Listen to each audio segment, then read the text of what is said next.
Hi, my name is Valentina and I'm a clinical counselor with the Mood Disorder Association. What I'm going to talk about to you today is counseling and how can counseling help you.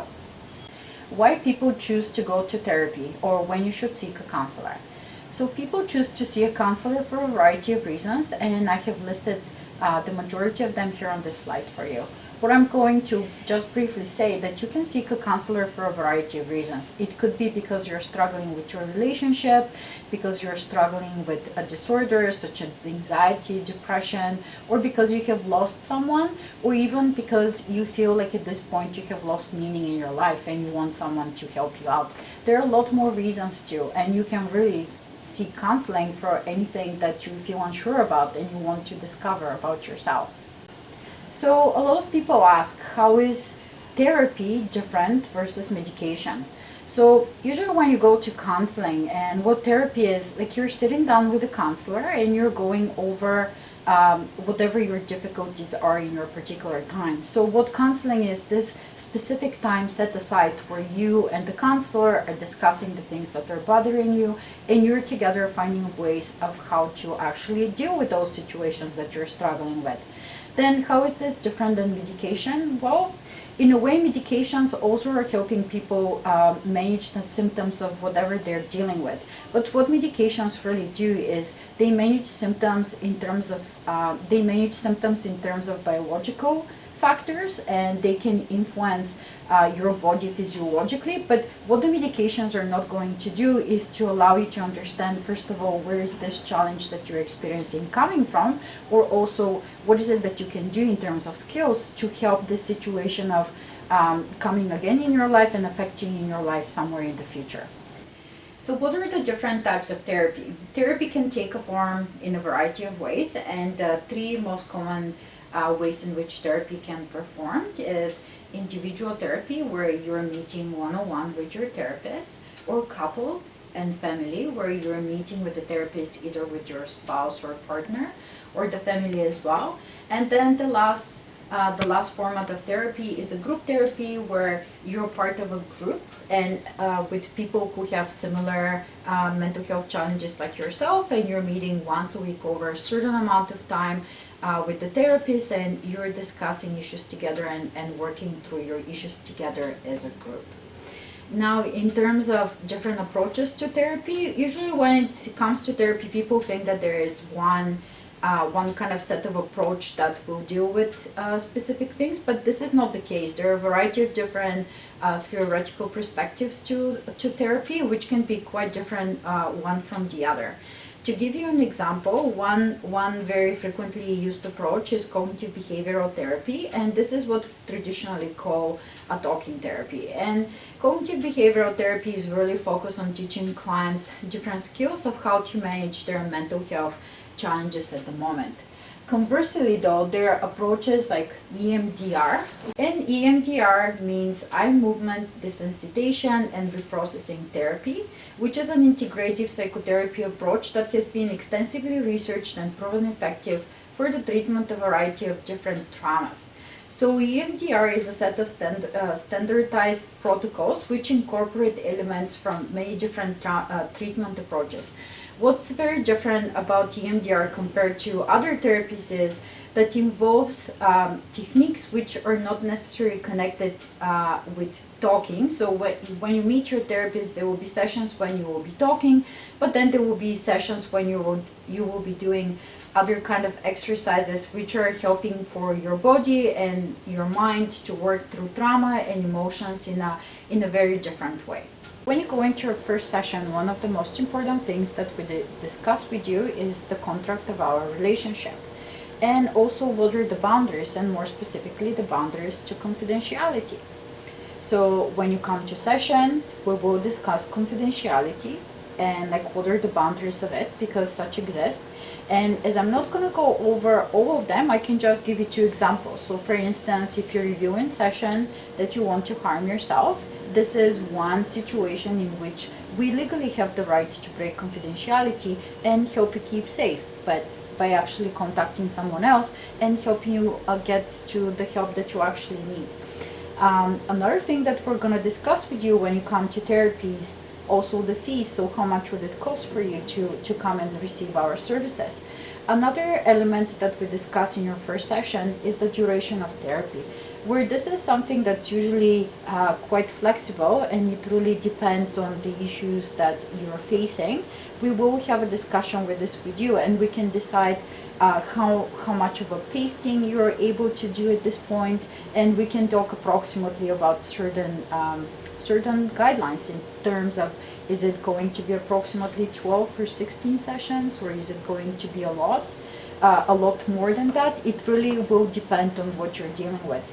And then we also discuss with you frequency of therapy. So where ideally clients will be going to therapy once a week, we also recognize that maybe not everyone is able to afford to pay for counseling every week. So if you're only able to attend counseling every 2 weeks or every 3 weeks, then we'll work with that and we'll set it up. And finally, after we have discussed all of those very important issues so that you can understand the context of our relationship, then we also talk about what is it that brings you to counseling, and we decide together on goals and how we're going on about to help you make the changes that you want to make. So until this point, we have been talking about what therapy is. It's really important to note also what therapy is not. And usually when people go to therapy, very frequently they think that their therapist is going to be giving them an advice. And this is not the case. Therapy is not about advice giving. Therapy is about the therapist empowering you to find the answers that are right for you, your desires, your lifestyle, whatever is right for you. So when you go to counseling, advice is not going to be something that you will receive, but what we can assist you with is help you problem solve and find ways in which you can make better decisions, in particular for the issues that you're struggling with. What counseling also is not, it is not persuasion. So when you go to counseling, your counselor is not going to try to persuade you to do one thing or another. Again, similar to advice giving, like we're trying to empower you to find what's best for you and what's going to work best for you in this given moment. So the focus is not on us and what we think, but rather helping you find what's important for you and what is it that you want to do. Therapy is also not the same as talking to a friend, relative, or sibling. And the major difference in this is, like, if you think about those close relationships, those relationships involve this exchange of nurture between yourself and the other person. And when you go to counseling, the nurturing is all focused on you. Like when you go to a counselor, the counselor's role is to nurture you and help you find all the love and support so that you can make the choices that you want to do in order to move forward with your life. So what are the qualities that you want your therapist to have? Well, one of the things that's really important is to make sure that your counselor is actually professionally trained. A lot of people are not aware that the term counselor is actually not regulated, and anyone pretty much can call themselves counselor. What really is regulated is the term clinical counselor. So clinical counselors are only people who have completed a master's degree in counseling or in educational psychology, and they have received a specific kind of training to equip them well with the skills needed to perform the role of being a counselor. So how can you tell if someone is actually professionally trained? Well, people who have completed specific programs and are a clinical counselor are usually registered with the two regulating bodies within Canada. And the first one is the CCPA, which is the Canadian Counselling and Psychotherapy Association.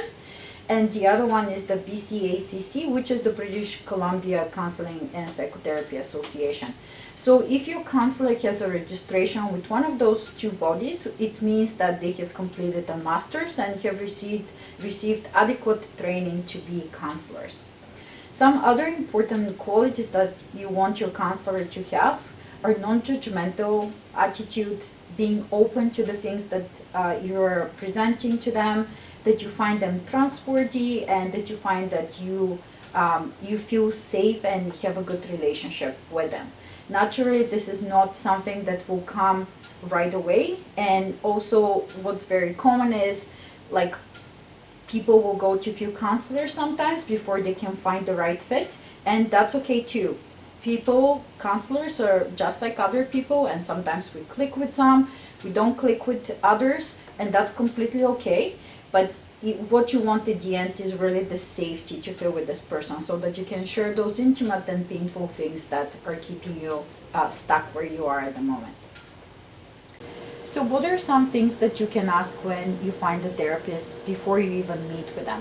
So one of the things, as I mentioned earlier, that's really important is the therapist qualifications. So it's completely okay for you to ask your therapist whether or not they have a master's degree and what regulating body they're registered with. Another very important aspect and question that you should ask is their availability. So different therapists will have different operational times, and you have to want someone that will offer time slots that are available and fit with your particular availability as well.